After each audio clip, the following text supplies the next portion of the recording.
Quiero comenzar esta tarde el mensaje con una porción de las Escrituras, con unos versículos de un salmo de David. Es el Salmo 18, versículos 37 al 38, y dice así, perdón, al 39, y dice así, Salmo de David, lo leemos, dice: perseguí a mis enemigos y los alcancé, y no volví hasta acabarlos. Los herí de modo que no se levantasen, cayeron debajo de mis pies, pues me ceñiste de fuerzas para la pelea. Has humillado a mis enemigos debajo de mí. Amén. Salmo 18 es un salmo largo, pero muy lindo de leer. Es un salmo de un hombre de guerra, como fue David, de un hombre que se despertó en la valentía de aquellos que pelearon la batalla de la fe en su tiempo, en su época, en el tiempo de la historia en el que le tocó pelear esta batalla de la fe. Y si vos y yo leemos en la versión que acabamos de leer, en la versión Reina Valera, la introducción de este salmo tiene el siguiente título en la introducción. Dice: al músico principal, salmo de David, siervo de Jehová, el cual dirigió a Jehová las palabras de este cántico. Esta canción está dirigida al Señor, como cada salmo, alabanza al Señor. El cual dirigió a Jehová las palabras de este cántico el día que Jehová lo libró de mano de todos sus enemigos y de la mano de Saúl. Para los que conocen la historia y para los que no, David fue el segundo rey de Israel. El primero fue Saúl, pero fue un rey que no obedeció a Dios, y como Dios lo corrió, ¿no es cierto?, lo destituyó del trono, levantó a un rey llamado David, un muchacho joven con un corazón conforme al corazón de Dios, pero que cuando fue ungido rey no asumió rápidamente el trono, sino que pasaron muchos años, aproximadamente 14 años, hasta que David pudo acceder al trono definitivamente en Israel. Y en ese periodo el propio rey que estaba en el gobierno todavía, que era Saúl, lo persiguió aún hasta querer matarlo. Y David pudo ver en esos tiempos de lucha, de persecución, cómo la mano de Dios estuvo con él para librarlo de los enemigos que muchas veces se tuvo que enfrentar como otros pueblos, pero también de la mano del propio rey que lo quería matar. Y hermanos queridos, quiero decirles algo: el reino de Dios se mueve en un contexto de guerra. Y quiero sobre eso pararme como base espiritual para que podamos luego comprender más profundo el mensaje y luego llevarlo a nuestra vida. El reino de Dios se mueve en un contexto de guerra. Tanto en el Antiguo Testamento, es decir, en el tiempo del Antiguo Pacto, como hoy en el Nuevo Pacto. En el Antiguo Testamento, la Biblia nos cuenta cómo Dios levantó a Israel como nación escogida por Dios para mostrar frente a los demás pueblos y las demás naciones que hay un único Dios, creador, todopoderoso, glorioso, único al que seguir y servir. Y el resto de las naciones que estaban alrededor de Israel, que eran naciones paganas e idólatras, debían ver a través del propio pueblo de Dios cómo reflejaban la gloria de ese Dios al que servían y adoraban. Israel se levantó frente al paganismo y la idolatría de las naciones de alrededor para manifestar que había y hay un único Dios. Y esa lucha frente a otras naciones en ese tiempo, en el Antiguo Testamento, era cuerpo a cuerpo, territorio por territorio.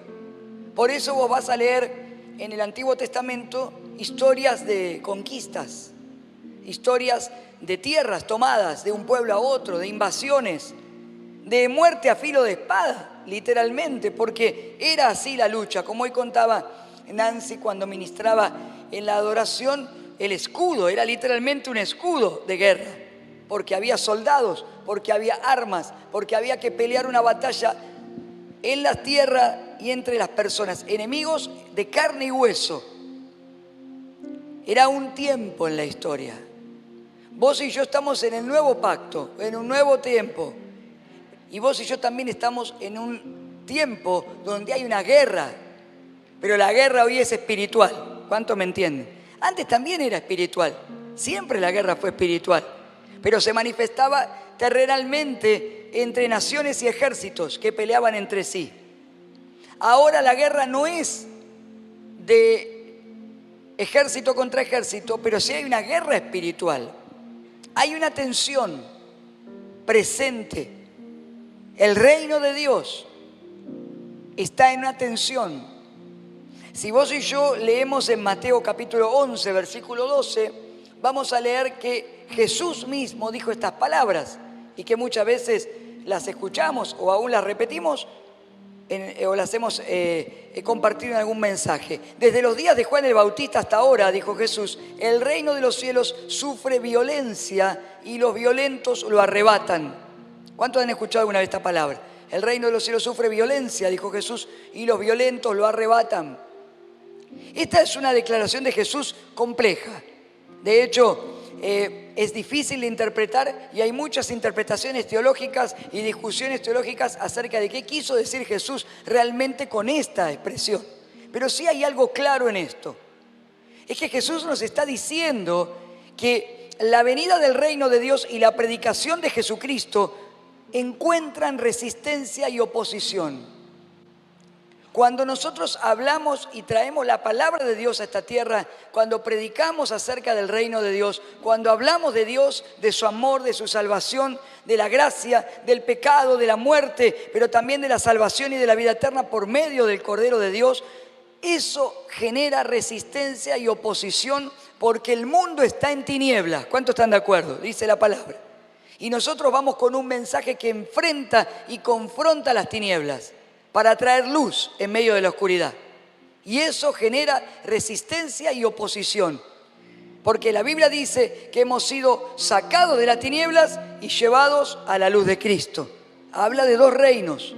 Antes de tener a Cristo en nuestro corazón estábamos en tinieblas. Hoy pertenecemos al reino de su amado Hijo Jesucristo, dice la palabra. Amén. Pero eso no nos libra de una batalla, porque hay tensión. Porque hay un mundo que está en tinieblas. Porque hay gente que te rodea, que está en tinieblas también. Y que se mueve no impulsada por el Espíritu, sino impulsada por sus propias pasiones, deseos, o aún por espíritus contrarios a la voluntad de Dios, ¿o no? Y muchos de nosotros aún salimos, como en mi caso, o parte de mi familia, del ocultismo, de prácticas aún, de hechicería o de cosas del reino de las tinieblas. Hay lucha, hay oposición. Hay guerra espiritual. También luchamos con nuestras propias debilidades, porque nuestras debilidades están presentes porque somos gente de carne y hueso. Y el enemigo, Satanás, aprovecha nuestras debilidades porque la Biblia dice que de acuerdo a cada uno de nuestras concupiscencias, nuestras debilidades, somos tentados. No es Dios quien nos tienta, sino el enemigo, de acuerdo a la debilidad de cada uno. El enemigo no te va a tentar en el área en la que sos fuerte, va a tentarte a vos y a mí en el área en la que somos débiles. Hay una lucha, hay una guerra y hay resistencia y conflicto. Ahora, dentro de esta batalla hay un enemigo, el cual quiero que hoy expongamos públicamente por medio de la palabra, porque la palabra expone públicamente también a las tinieblas. ¿Cuántos saben eso? Y que en el nombre de Jesús lo destituyamos por completo. Y ese enemigo se llama desánimo. Por eso el título de esta reflexión tiene como título ese enemigo llamado desánimo.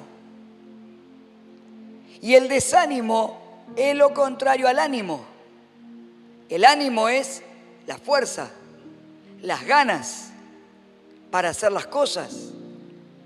Cuando yo estoy animado, estoy motivado, estoy inspirado, tengo ganas de.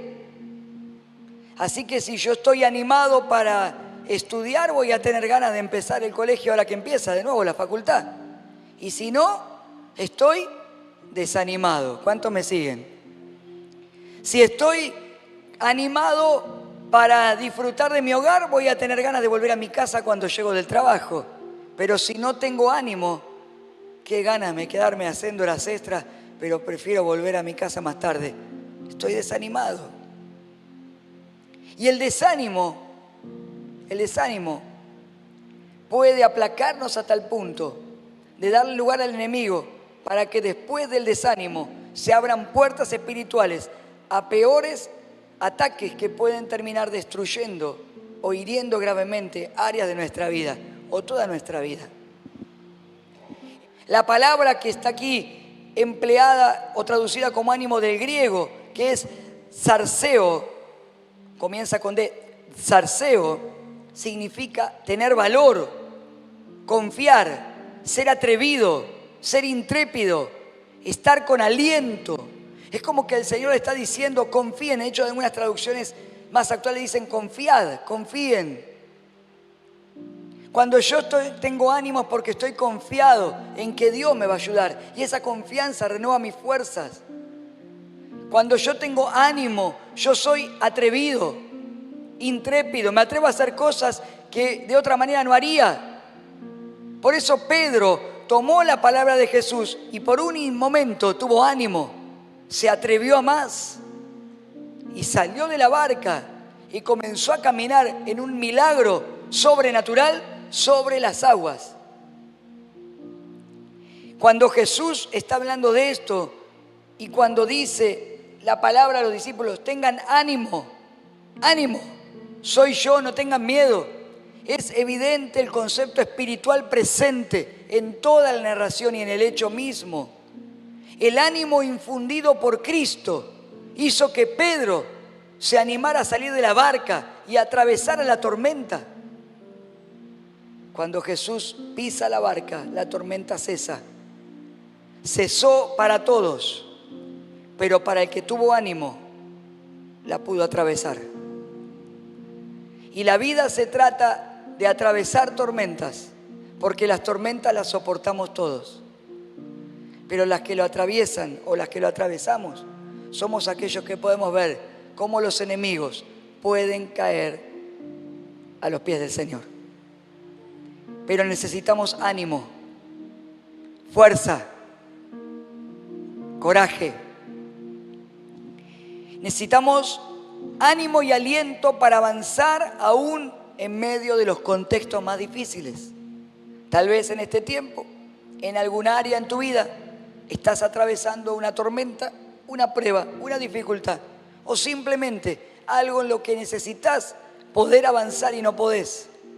Necesitas ánimo, necesitas aliento del cielo. No estoy hablándote de un concepto humano, no te estoy dando un discurso motivacional, te estoy hablando en el espíritu de algo que viene del cielo y que solo puede ser infundido en aquellos que tenemos al Espíritu Santo de Dios. El ánimo del que te estoy hablando no es el ánimo de cuando una persona vos te dice, che, dale, animate, vamos, vas a salir. No es una arenga de fútbol, no es un aliento, no es alguien que te palmea la espalda, no es esa palabra que te estoy dando. Te estoy hablando de algo que viene de aquel que es el autor de la vida, porque Él es la vida. Es aquel que sopla en nosotros y puede levantar aún a los huesos secos y darle vida. Eso es lo que te estoy hablando. El hombre y la mujer de Dios, los hijos de Dios, los cristianos, la iglesia, no nos movemos por situaciones, circunstancias, ni nos movemos solamente con nuestras fuerzas humanas. Hay algo más, hay fuerzas que vienen del cielo. Son las fuerzas que tuvo David, aún para escaparse de Saúl y de los que lo perseguían y poder luego componer el salmo y dar gloria a Dios de aquel que lo había librado de los enemigos. Eso es lo que te estoy hablando hoy. Pero hoy se lucha muchísimo con el desánimo. Y lo más duro es no que el mundo luche contra el desánimo, porque como leímos recién y escribía Pablo, el mundo está en tinieblas. Lo triste es que el desánimo se ha apoderado de muchos cristianos en este tiempo, aún de muchas iglesias.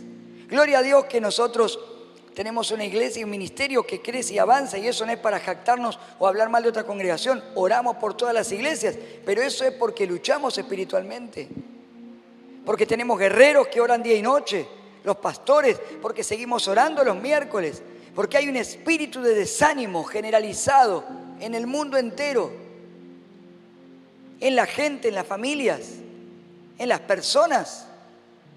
Lo escuchamos cuando vamos a comprar al supermercado o a la verdulería, cuando viajas en el tren, en el subte, o vas a cargar combustible para el auto, en tus compañeros de trabajo, de estudio, en los profesores y en los alumnos. Hay un desánimo.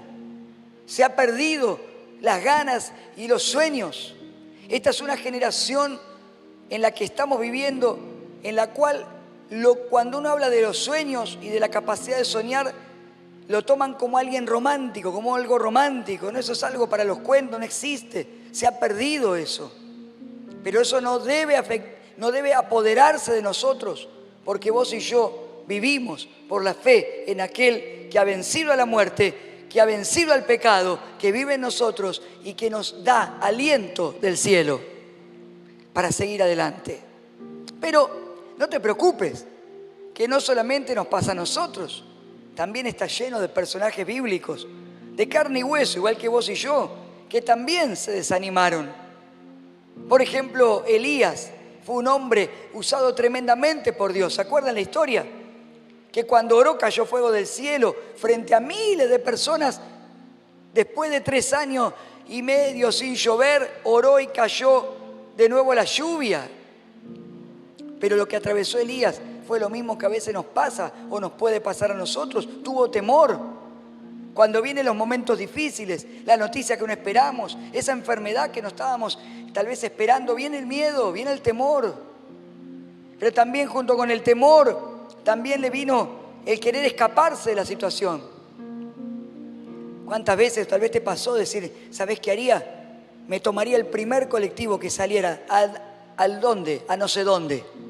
Me gustaría ir a la terminal de ómnibus y decirme, dame un pasaje. ¿A dónde? A cualquier lado, bien lejos de acá.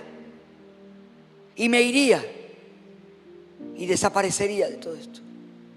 Porque a veces las presiones y el estrés que sufrimos hacen que quisiéramos escaparnos. Y mentalmente a veces lo hacemos porque es una forma, pero Elías lo cumplió. Elías literalmente lo hizo. No pudo cerrar ese momento y se escapó. Pero cuando se escapó, y cuidado con los escapismos, porque a veces nos van dejando solos, y se fue quedando solo, a tal punto que dejó a su criado, que era su ayudante, en una ciudad y se fue a otra, dijo, tomate y deja acá, se fue dejando. Y cuidado, porque muchas veces, sin darnos cuenta, nos vamos quedando sin amigos, sin personas en quien confiar, y ahí está Satanás, el enemigo, esperando para acecharnos. Y en la soledad del desierto, se tiró bajo de un árbol y cayó en una profunda depresión. Y tal vez vos estés pasando o te pasó en algún momento de no entender a Dios. A mí también. Cuando hay cosas que no encajan con nuestra lógica. ¿Por qué, Señor, a mí? ¿Qué hice de malo? Cuando servimos a Dios también a veces nos pasa eso. Nos pasa, porque te lo digo, porque todos somos iguales acá. Señor, si yo te serví, si yo fui a la iglesia, si yo diezmé, si yo sembré, o si yo te estuve sirviendo en el ministerio, o prediqué la palabra, ¿por qué tengo que pasar por esta situación difícil? Nos frustramos, dudamos. Y Juan el Bautista llegó a dudar. ¿Será Jesús este? ¿Será realmente el Cristo? ¿Este Jesús o será otro? Por la duda pregunto. Por la duda consulto. Dudó y se desanimó. Y tal vez seguimos viniendo a la iglesia, pero ya no es como antes. Sigo orando, pero ya no es igual. Sigo sirviendo, pero ya no arde tanto el fuego en mi corazón. Y Jesús le habló y le contestó. Y Jesús, ¿saben cómo le contesta? Con los testimonios. Los ciegos ven, los sordos oyen, los muertos se levantan, los pobres reciben la buena noticia. No te apartes, Juan. No te apartes. no le hizo salir de la cárcel. Era su destino profético. Quédense tranquilos que no tenemos que ir a la cárcel que nos corten la cabeza. Igual hay mártires cristianos, todos los miércoles oramos, ¿no? ¿Saben que los miércoles oramos por las misiones? Todos los miércoles cuando arrancamos la oración, arrancamos desde esta iglesia a Lanús, a Buenos Aires, a Argentina y a todo el mundo y oramos. Porque toda la semana nosotros pertenecemos al ministerio unidos a la voz de los mártires, que vino el pastor hace un año pasado aquí, oramos juntos. Y oramos porque toda la semana nos llegan peticiones de misioneros en el mundo que están literalmente perdiendo su vida por predicar a Cristo, por salvar almas. Nosotros no nos toca eso, pero nos podría haber tocado.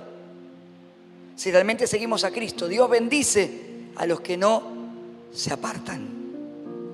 Señor, dame ánimo, dame aliento para no apartarme. ¿Cuántos dicen amén?